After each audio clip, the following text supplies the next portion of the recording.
Abusia yamakwaba shronko so eba POG Media so yɛde mbɛkɔ political highway ne so highway ne deɛ ensɛm bebree wɔ so a yɛn so yɛagye pene sɛ yɛbɛmi abadwafoɔ no ahu deɛ ɛrekɔ ɛne deɛ ɛba na dɛn na ɛkɔ so ɛwɔ highway ne so ɛyɛ J.Mensah ɛna ɛde ensɛm bi aba abɛto dwa about J.Mensah ɛne electoral commission nneɛma a ɛrekɔ so between electoral commission ɛne NDC amanyɔkuo no a ɛnyɛ asɛm ketewa koraa na ɛyɛ NDC for call for voter register audit no ɛno ɛna J.Mensah ɛhyɛ sɛ J.Mensah call for war ɛwɔ Ghana ha se a ɛyɛ 2024 December elections no sɛ wɔanhwɛ yi a asɛm a ɛbɛsi wɔ Ghana ha sei no ɛnyɛ asɛm ketewa na sɛ NDC amanyɔkuo call for forensic auditor adi nti na ɔno J.Mensah no ɔn accept na ɔma yɛnyɛ nhwehwɛmu den na esi ne ho ano kwan a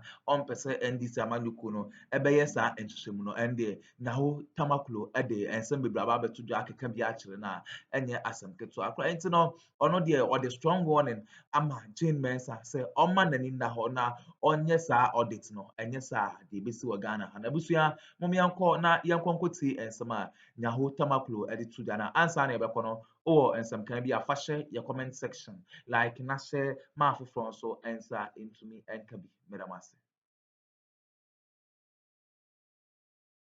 The demonstration by the nationwide demonstration by the NDC yesterday.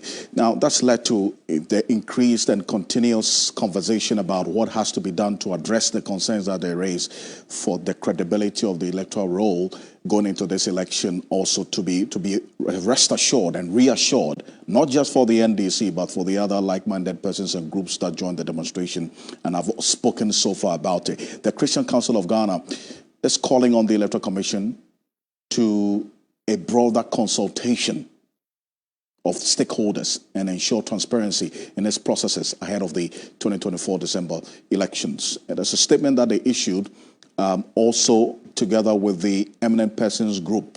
They all came together to issue this statement, which we got a copy of earlier today.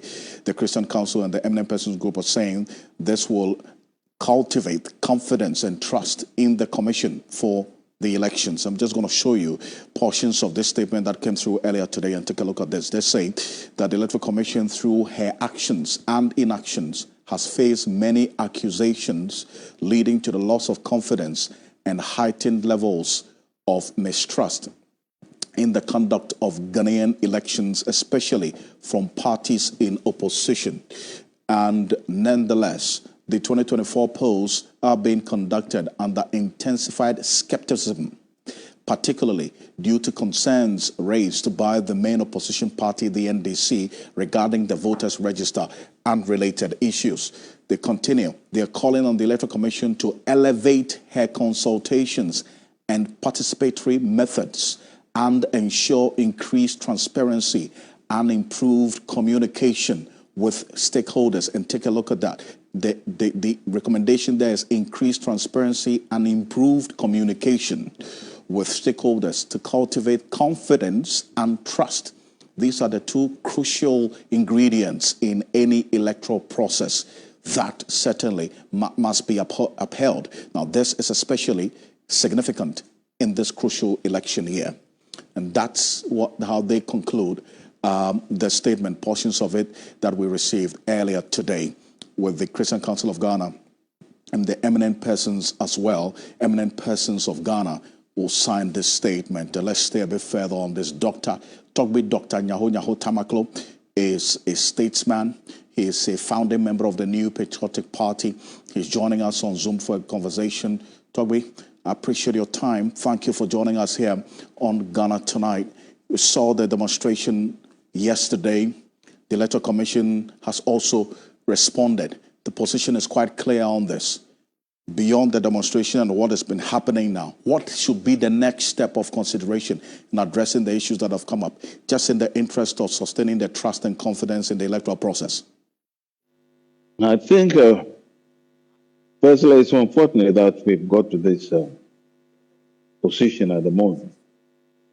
And what is happening now to me is not a question about the NDC, but it's a national issue, and we have to be very careful. I said so because we've seen something like this before in this country. Or it happened in other countries around us. Now, the protest was supposed to be a peaceful one. But what happened in Kumasi is a very, very important signal. The police cannot suppress the masses. I repeat, the police cannot suppress the masses. They might be able to control them to a certain extent. And also, if we are not careful, and this gets into a serious uprising, which is possible, let me warn this nation, which is very possible. And when we are in serious crisis, then we are walking into the hands of the military. And if we walk into the hands of the military, I think the people of this country will regret forever. But it is unfortunate that as I speak now, we have elders in this society, senior statesmen, both in my party, the NPP, and other political parties, and nobody is saying a word. We have also other respected citizens in this country. They are all quiet. When we get to that deadly level, I think that is the time that they will realize that it was necessary for them to have said something else. Now, I noticed that there were few representatives from other political parties in the protest. That is important. The concerns of all the political parties must be seen to by the Electoral Commission. The Electoral Commission is not above the laws of this country. They are not. And what really disturbs me is that I listened to a gentleman from my party defending the indefensible. You can see clearly from his statement that the EC has committed an error and they are not willing to correct it. An error which I would call was deliberate. And if it had not been dictated by the NDC, we would have had different results after the election. I have said time and again that when a political party will win an election in any civilized country, you see it. And we have to be careful. I once again appeal to J.Mensah that she should be careful. She should make sure the concerns and demands of these political parties are met by the EC. Well, if she's not careful, she'll walk this country into destruction. It can happen.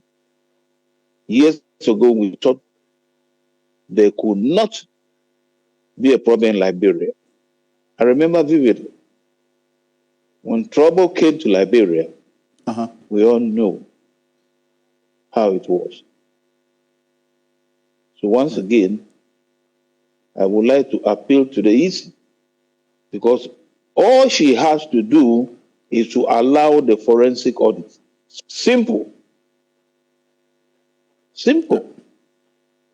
If she prevents to do that, that will convince all thinking Ghanaians that she's hiding something.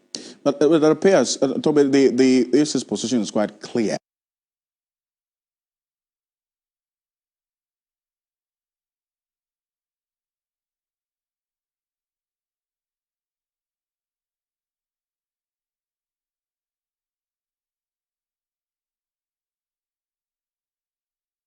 call for an audit.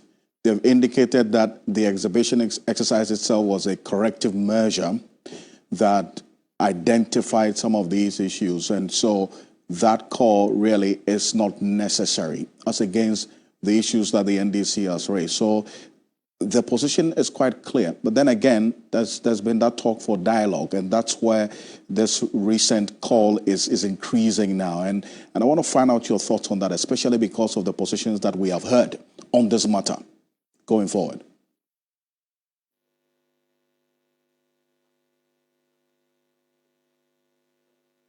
No, quite recently,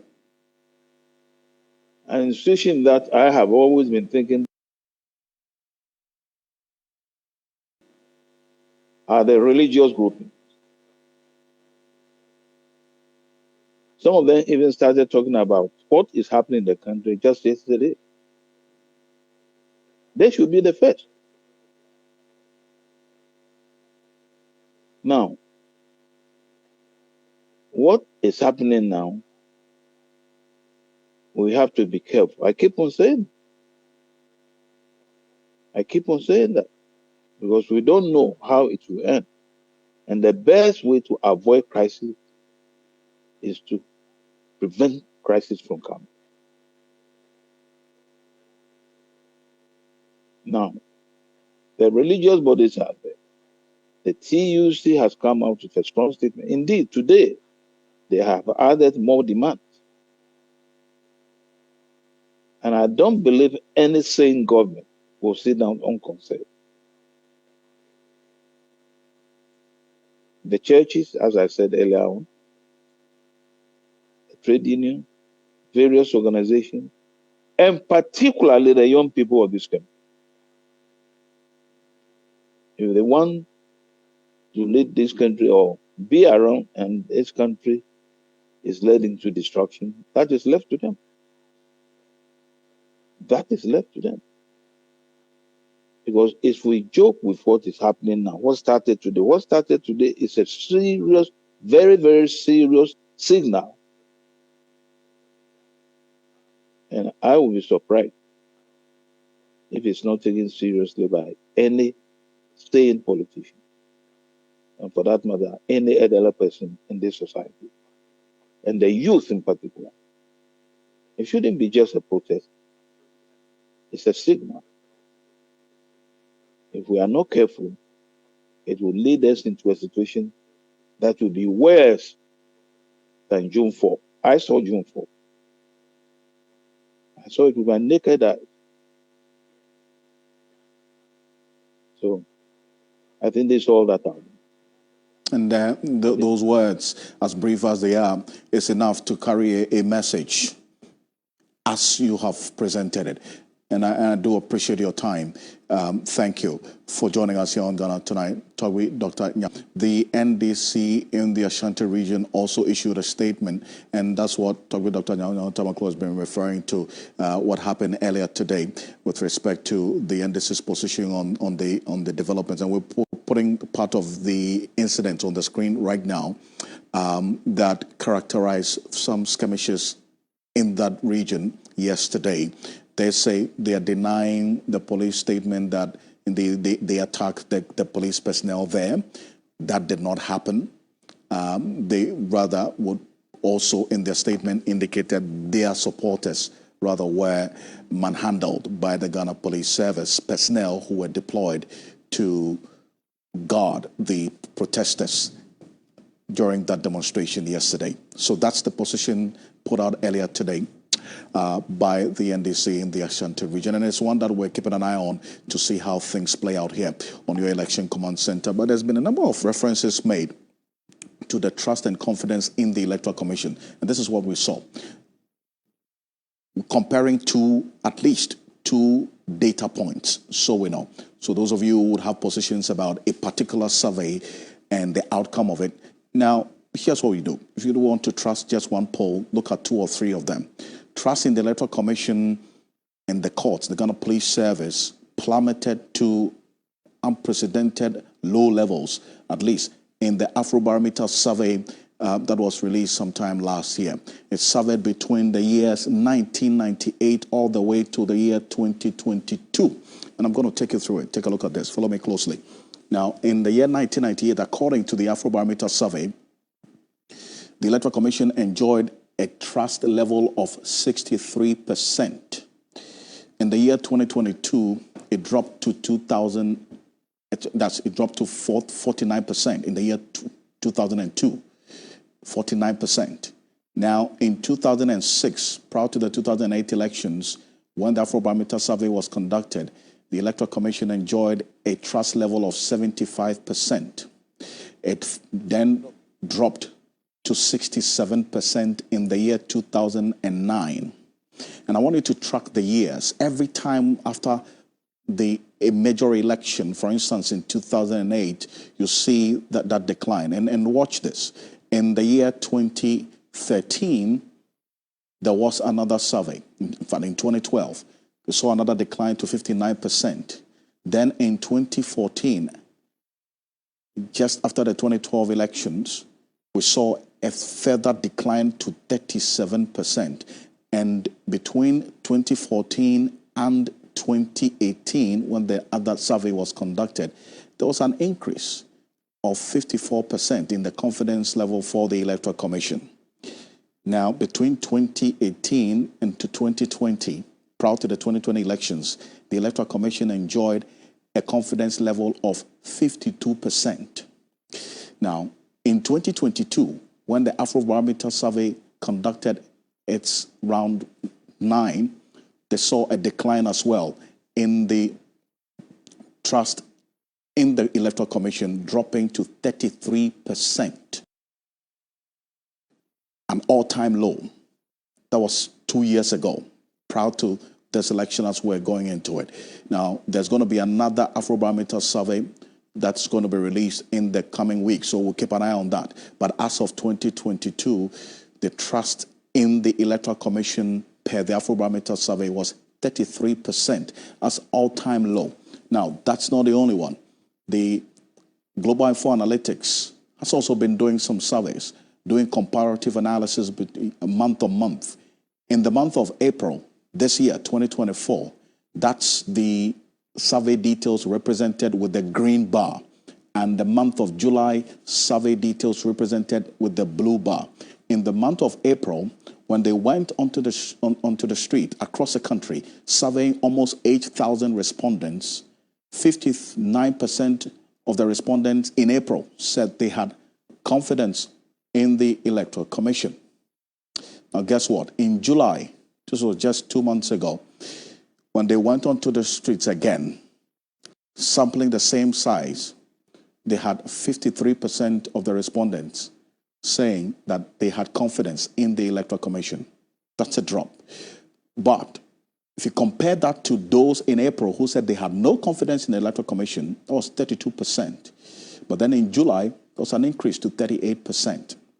So you see clearly that comparative analysis in terms of the month-on-month and how things are playing out for the Commission in terms of the trust and confidence that citizens and electors have for them. And those who say they have no opinion, about 9% of them. Now, when I sat earlier with the UK Minister in charge of Africa, Lord Collins, he also had some thoughts about what has to be done to improve the confidence and trust in the Electoral Commission going into this crucial election. Take a look. I think, as I said, I've spoken to the candidates. They're all committed to that process. They've all, everyone wants to be reassured about processes. But I think actually the most important thing is that they speak to each other about the sort of standards that they want to see achieved. And I think that dialogue is really important. So the mechanisms for achieving that through the Electoral Commission, the National Peace Commission, those things, setting standards for democracy to work fairly are really important. But everyone has to have confidence in that. And I'm confident that the two candidates and the major political parties will focus on achieving that fair election. Because whatever the outcome, Ghana needs to focus in the longer term with a government that has that mandate. The fairness and transparency is key. Of course it is in any election, but I think that can be best achieved with dialogue between the major parties, because I think they both cherish the democracy that Ghana's been able to establish and embed, and I think that's the important key to the future. The short-term focus of some of the promises you have heard as well. Is that a challenge to our democracy from where you sit there? Well, I think it's a challenge for all democracies. I don't think Ghana's unique, and I think that's why, I will no doubt meet the President of Ghana at the General Assembly of the United Nations, where the whole agenda is focused on that future generation.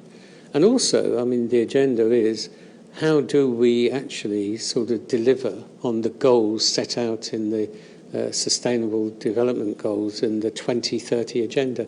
2030 is not that far away now, and those targets are really important to achieve, to lay the foundations for the future.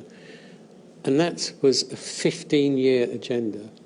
Now, electoral cycles can sort of take your eye away from those longer term things. But I think when a government does something that works and delivers for its people, then all political parties can support it. In the United Kingdom, we established a national education system, we established a welfare state, we established all of those things have become embedded. And most political parties are now debating on not whether we have them or we don't have them, but how we improve upon them. And that's the sort of debate that I'm sure Ghana will have for the future. That's Lord Collins, a UK Minister in charge of Africa there earlier today when I sat with him, a number of issues coming up. And then also the recommendations he makes about what has to be done to safeguard the democracy that we're experiencing or practicing as a country going into this election. Abusua wene ensema ekoso ewo highway ne so a enye asam keto akra nya ho tamaklu na yete se ode ensem no etuda o chese J.Mensah emfa baabi a ade ne eda no onfa nto mema ne mfa nioma a oye na ho hia enti no mema ne ndi NPP amanyoko no echi na echese oja ento Ghana hasi. Abusua wene ensema ekoso ewo highway ne so yebere abidwafo asesa omoje pene kokoti sa audio no ene mai medamase